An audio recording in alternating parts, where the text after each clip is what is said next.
Alright guys, we are on our way to the National Museum of Denmark. And to get there, we got off the train station and we were walking by the famous Red House. So this is basically the city hall for the city of Copenhagen. And it's a very nice place, very open. You know, you can feel that this is a big city with a huge population. And there's a really cool statue there. Let's go check it out. So I'm just walking here at the main square, but let's check it out. It looks something Viking-y. Let's see. Let's see. What is this? Looks impressive.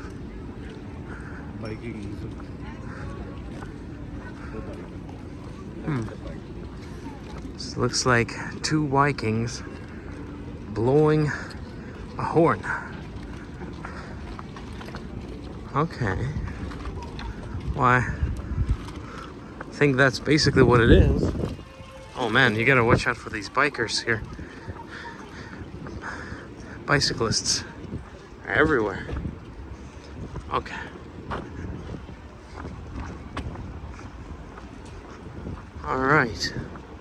Alright, well that's pretty neat. Look at this, we got here right on time. You can hear the bells of the Red House chiming over the city of Copenhagen on this beautiful sunny day. And we're here trying to figure out what these Vikings blowing their horn, tooting their horn represent.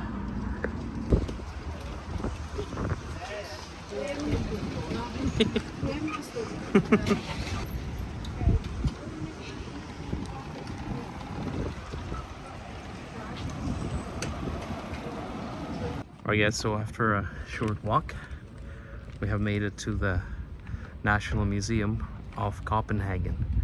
And supposedly, it's supposed to be a very interesting museum. There's a lot of unique artifacts, so we have a few more hours left, so why don't we head her in and see what we can find.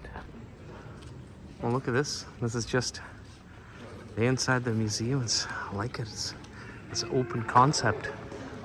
Lots of sun. Okay, let's go actually look at the artifacts.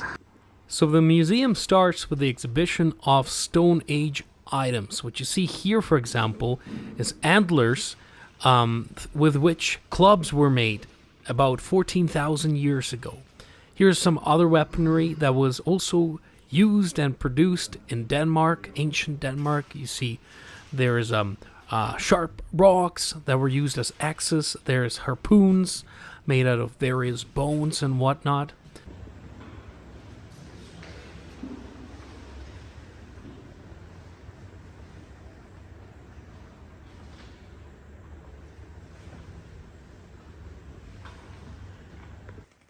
Something chilling but yet so fascinating is all of the burial site exhibitions at the museum.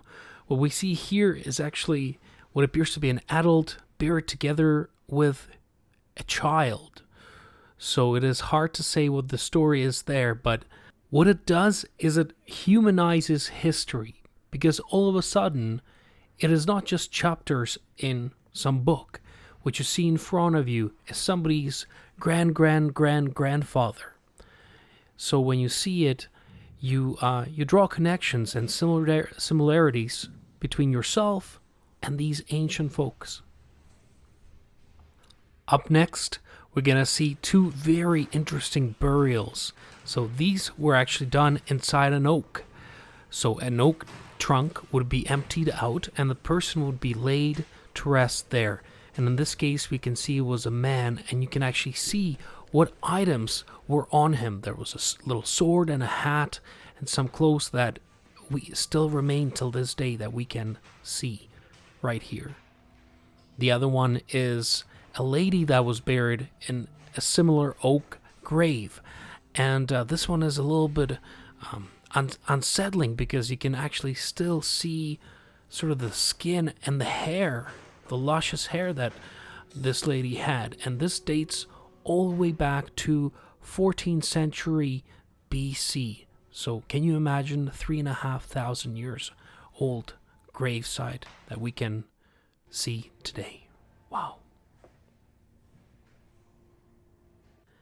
Next, what we can see is some ember jewelry, which was really popular during the Bronze Age. And other tools. Now we're walking through the Bronze Age time period. So, of course, you can see things made out of metal, and that, of course, brings a whole different complexity to the weaponry and to the art.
Here we can see Vaksu helmets, which are, again, a Bronze Age helmets from 900 BC that are quite fascinating find, and you can really enjoy looking at them at this museum.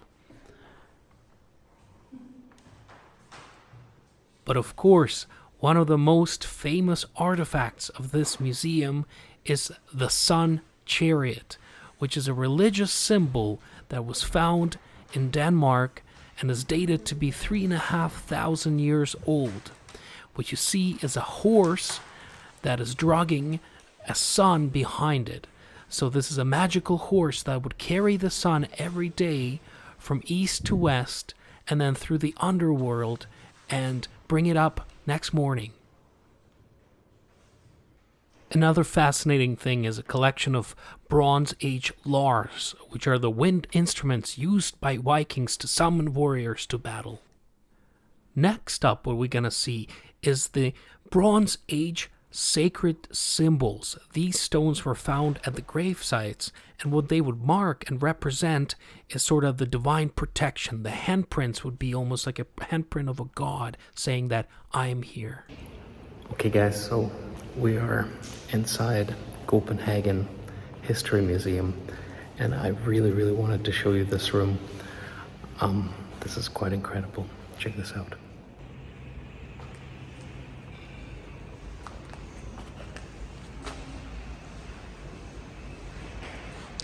So this stone, Asperg, says, Thorgers, take son, raise the stone in memory of Mole, his brother, a very good beggin.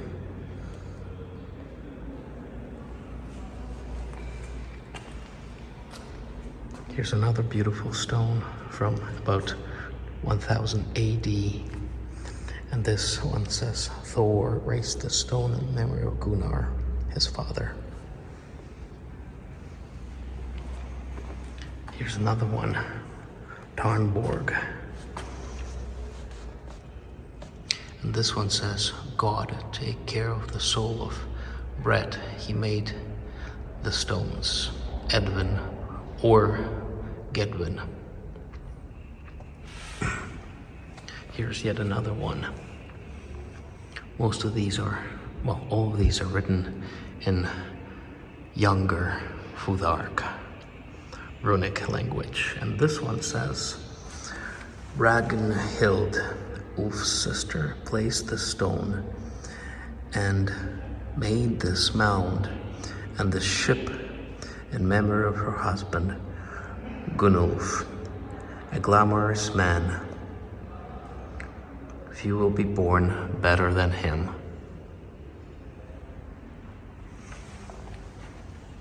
But yet there's more stones. Wow, this is just awesome collection. I never seen anything like this. This is called Sandby. And this one says, Solve raised in Spalklus in memory of Saucer, his father. On the bridge in memory of Thorgis, his brother. So as you can see, these are memorial stones placed in memory of various relatives. Here's yet another one. And this one is called Wardenborg. And this one says, the Jordware made in memory of Adils. So again, just a simple remembrance, basically, you know, a tombstone, which many of these stones were. Here's another one, and this one says, this one is called Brengning, and this one says, Asi made this monument in memory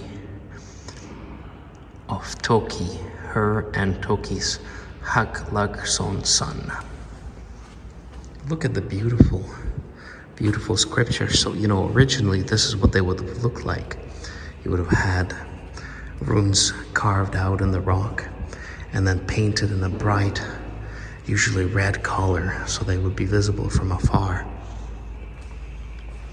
Here's another one. This one, interesting. Oh, look at this. Actually has a, what appears to be swastika. You know, ancient, really, symbol of many religions. And this symbol is in interlock horns. Also really interesting. Look at the beautiful writing on the side. This one is called Snoldelev. This one is, says Gunwald Stone, son of Roald, in Salof. So, you know, some of these are sort of incomplete sentences, but you can sort of understand for whom and by whom they were made. Wow, look at this one.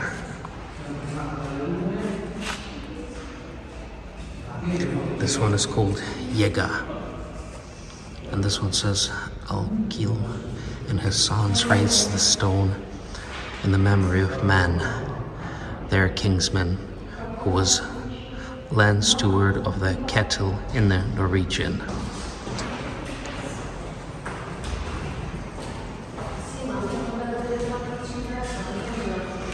Look at this fantastic one in the middle. Oh my God. Wow. Man, I've never seen anything like this. What a beautiful, beautiful piece of history. Look at that. It's huge. This one is called Tursted. And this one says, Asrad and Hildvig raised the stone in memory of Feredi, the kingsman, and he was then the terror of men, and he died in Sweden and was the foremost of Freyg's host and then all Vikings. So you can imagine this is a memorial stone to a fearsome Viking of the age, and you can kind of see that from the size of it. This was raised with somebody that was definitely a brave, well-known man.